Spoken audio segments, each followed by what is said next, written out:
Good morning. So today we're going to talk about inner child wounding. And I think a lot of times we hear the phrase inner child and what? Or inner healing. And that's all great. But if you don't know exactly what that's referring to, it's really hard to work on that, right? Basically, what it refers to is as we're growing up as children, our subconscious mind is a sponge. And everyone and everything around us dumps into it and is accepted as a standard, a normal, a comfort zone, and it shapes our view of the world and of ourselves. So if we've had dysfunction in our childhood, and I'm pretty sure that's just the standard, right? That's part of our journey is to have dysfunction in childhood because it's going to shape how we can contribute to the collective as adults.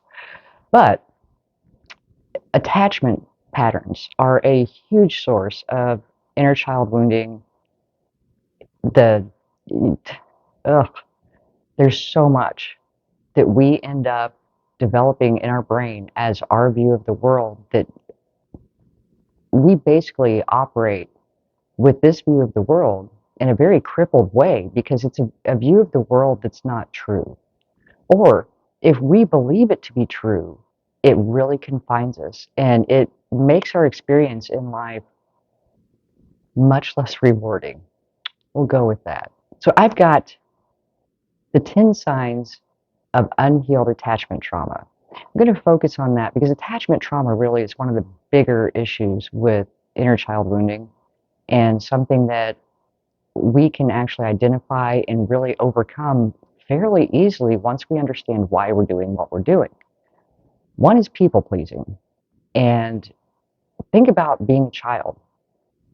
Everyone in your life is an authority. And if you don't people please and do what they ask of you, you get punished. So we learn from an early, like the earliest age, do what other people want you to do and you're acceptable. And you're not bad. You don't get punished. So a lot of us go into our adult lives with this people pleasing behavior because that's just what we believe we need to do for survival. Again, the subconscious mind has interpreted that as a survival issue. Do what they want or die. Or also, if you had a parent, caregiver that would withdraw their affection when you didn't do what they wanted, manipulation. It's manipulation. But again, we came from people who were wounded. We got wounded in return. We wounded people around us. It just, it's a pattern that continues until you identify it and stop it. But when that happens, your sense of self-worth is based on the acceptance of this person because as a child, you need their acceptance to survive because you can't provide for yourself. So that's one.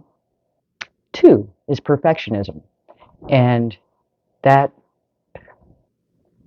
if you get chastised, made fun of, belittled, told that you're stupid, when you get something wrong, when you try something new, you're going to be afraid to try something new because you can't do it perfectly. And when you don't do it perfectly, you're afraid you'll be humiliated. And that's really something that keeps so many of us from stepping out there and trying something new. What will people think? You know, oh my gosh, what if this goes wrong? What if I embarrass myself? What if this? What if that? You know what? And if we learn to just laugh at ourselves, it's so much easier. But again, this is ingrained in our mind that if we aren't perfect, if we don't do it exactly the right way, we won't be accepted, we'll be abandoned, people will think we're crazy, whatever. And so that's another sign of this inner child wounding. Number three is comparison, especially if you grew up being compared to the kid down the street, your siblings, other people in the classroom. That comparison is something that I think is just a natural instinct to kind of judge where we're at before we get really established in who we are, what we want, what matters to us, and we make our own like framework of what's important. Because quite honestly, Sally down the street, great, she's great at ballet. I'm not, but that's okay because I don't give a rip about ballet anyway. Or, and a more adult sense of it, oh my gosh, Jeremy has a Jaguar. I don't have a Jaguar. Does that mean I'm not good enough? No. What we have in the material world does not reflect our value as a human being. But we tend to do this comparison and feel like you know, it feeds our self-esteem when we feel like we're ahead of someone, but then we see someone ahead of us and we're like, oh, maybe I'm not that great. We're all individuals. It doesn't matter who's doing what, as long as you're doing you, because that's what you're here for. But again, it's ingrained in us from childhood that, you know, we have to keep up. We should be here by now. And we end up feeling depressed because we haven't made this whatever level of success that we're supposed to reach by this whatever. Time is just an illusion anyway. Enjoy your life. Who cares if Jeremy has a Jaguar? You know, maybe you don't want a Jaguar. It's that idea of just being ourselves and going after our own goals and deciding what's important to us. Number 4, avoiding relationships, which really boils down to like a fear of intimacy or a fear of being known. And it goes hand in hand with number 5, which is inconsistent relationships. Because when you're afraid deep down that there's something about you that's unacceptable because of this childhood wounding, again, this is from being given the impression that you weren't whatever. You weren't good enough, you weren't strong enough, you weren't smart enough, you weren't these self-worth issues that you can get in a relationship with someone and really enjoy them and enjoy their company, but there's this subconscious fear that if you expose yourself to them or allow them to get to know you, either they're going to leave because they find out who you really are, or you're not good enough and that'll come out, or if you let them in, you'll get hurt. So you either stay distant in a relationship and just kind of have a surface level connection, or you get to know someone and you start to get to that point of really being known by that person and you run away because in your subconscious mind, you're saving yourself from the hurt or the rejection that you think will come by being known. And number 6, either really rigid or really loose boundaries, which we're going to touch on boundaries tomorrow. So really rigid boundaries is like absolute black and white. I don't answer my phone after 8 p.m. You can't come here. You can't go there. Just having really a very walled structure around you. Loose boundaries would be somebody calls you at 2 o'clock in the afternoon, needs you to come right away to help them. You have an appointment at 3. You won't have time to do what you need to do and go help them, but you go anyway because you're not respecting yourself and your own needs. And it's putting yourself first, but not to such an extreme that you shut everyone else out. And having healthy boundaries is somewhere in that middle line. But the key to the healthy boundaries, your needs come first. And like I said, we're going to expand on that tomorrow. So, number 7, fixing others. And that's like the codependent rescuing others, trying to help everyone around you, wanting to make their lives better. And it's that need to be needed, that need to be a caretaker, that need to be a superhero or a rescuer, because that gives you value. That makes you feel like you're really useful, and it feeds your self-worth. The problem is, again, people who get caught in that pattern of helping to fix others, that's generally it's a very toxic behavior, because in that need to feel needed, to have self-worth, it becomes almost an addiction to that relationship or that connection so that you can keep getting that feeling of being needed.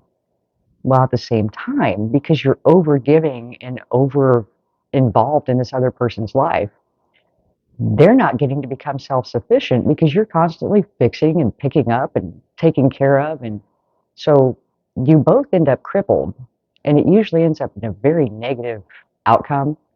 But that need to be needed and be a rescuer for others, to have a feeling of value. Number 8 is disordered eating. And that's one that, so many people struggle with. It's a very negative relationship with food. It could be binge eating, it could be anorexia, it could just be having an emotional attachment to food and using that almost like a drug, because different foods have different chemical reactions in our brain. So if we want to have an endorphin dump, we can sit down and eat a cake. Problem with that is that physically, we are just not doing our body any favors. Emotionally, we feel ridiculous about having done that. It plays out in so many other ways than just your physical health. And having a healthy relationship with food is about removing the emotion from the food and not labeling anything as bad or shameful, because then, you know, that just continues this unhealthy pattern with food. And so many people who get caught on the diet hamster wheel, it's because of these inner child wounds that haven't been healed and the way that they've used food to self-medicate, which ironically, number 9 is self-medicating. So this could be anything. Truly, it could be anything. It could be alcohol, drugs, cigarettes. It could be gambling, sex addictions. Any kind of addiction, addictive behavior, is generally driven by unhealed trauma from our childhood. And you can treat the symptom, but it's just going to show up somewhere else. Because say that you overcome your drug addiction, but you just gave that up without fully healing. And the next thing you know, you're impulse buying, you're doing crazy financial stuff. It's treat the source, not the symptom. If you cut out a tumor but don't take care of the rest of the cancer in the body, it's still going to kill you. It's fully healing the source of the issue. And 10 is just like a consistent depression, anxiety, anger, resentment, because somewhere deep inside, even as a child, we knew that what we were going through, wherever your trauma had come from, we knew that what we were going through wasn't right. It wasn't fair. We weren't being respected. We weren't being heard.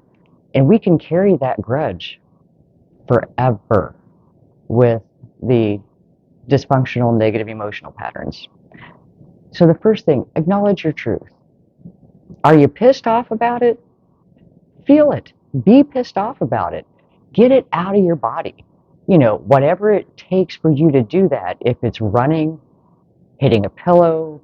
I had a heavy bag for years, like 100-pound Everlast heavy bag on a stand in my garage.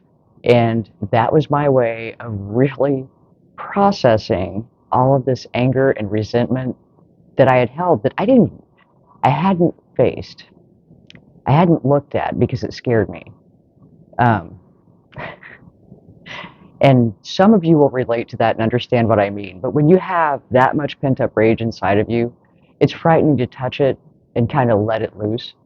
So look at the past experiences that contributed to the way you are now, your behaviors. Where are the hurts in your childhood? And the people involved, the way to get past it, the way to really heal it, first is to acknowledge that the people involved, they didn't know better. They learned how to do what they were doing from the people who raised them. It's generational. And once you get to a point where you recognize and identify the problem and you heal it within yourself, you stop that generational pass down of the dysfunction.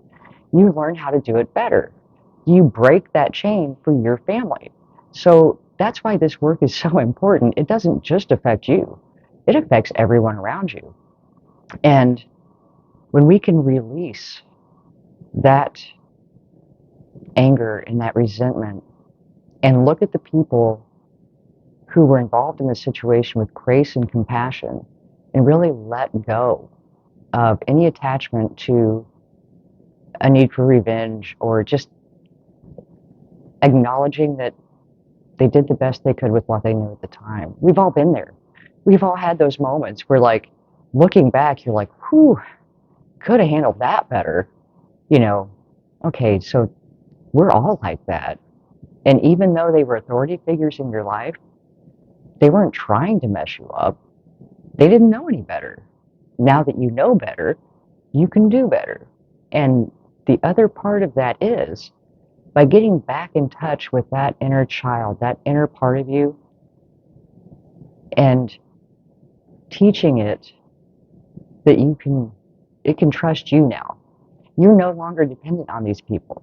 You no longer have to rely on other people to protect you, to provide for you, to do things for you, to stand up for you. That's why boundaries are so important. So tomorrow is like a key in healing inner child wounds. I'm going to put an attachment for a release ceremony, just because that can be so powerful in getting rid of this past trauma and releasing our ties, energetic ties to the people who were involved. So look for that. I hope this helps. I'm also going to attach this information just so you have it, so you can go back over it if you want to look deeper into one of the areas that you really identify with. And I will talk to you in the Q&A. Love and light.